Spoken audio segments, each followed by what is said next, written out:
know it is Black History Month when you hear somebody say, "Hey, Michelle, girl, you look so good." He's all right. You look good too, baby. All right. I want to thank everybody who's here this evening, this afternoon. I want to give a special thanks to the members of Congress and the Congressional Black Caucus who are here tonight. Give them a big round of applause. For the past 7 years, and in some cases before that, the people in this room have been incredible supporters of me and Michelle.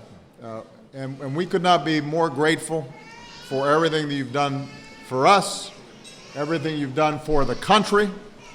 And so I just want to start off by saying thank you.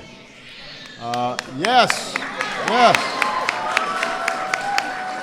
Now, we gather to celebrate Black History Month, and from our earliest days, Black history has been American history.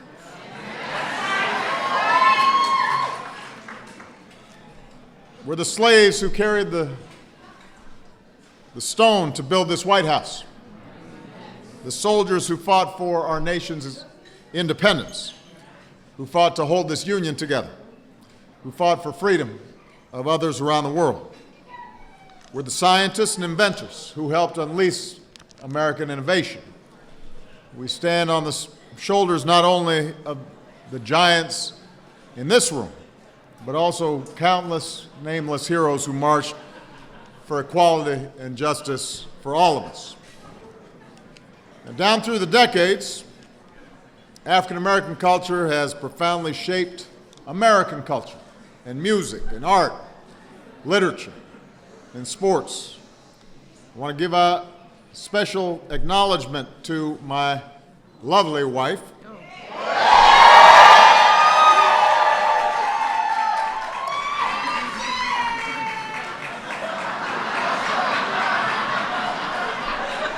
because just last week she hosted a performance of African American women and girls in dance, and we had luminaries like Debbie Allen and Judith Jamison working with the next generation of outstanding young black dancers. It was apparently an incredible event. I was not invited. My dance moves did not make the cut.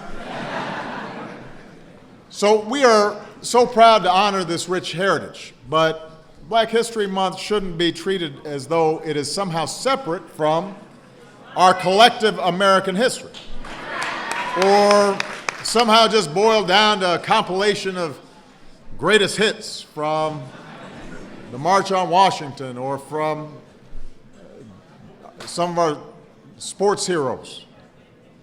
Now, there are well-meaning attempts to do that all around us, from classrooms to corporate ad campaigns, but we know that this should be more than just a commemoration of particular events.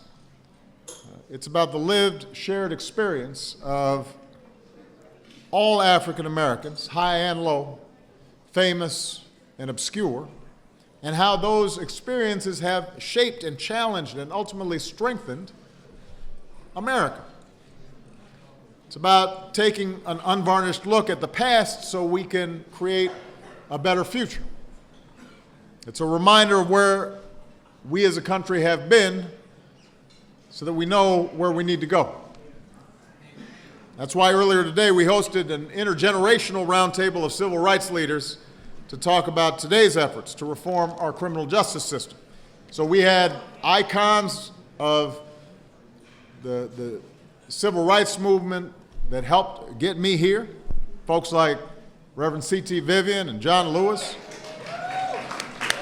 But they were with up-and-coming change makers like Stephen Green of the NAACP Youth and College Division, or Brittany Pagnant of Campaign Zero,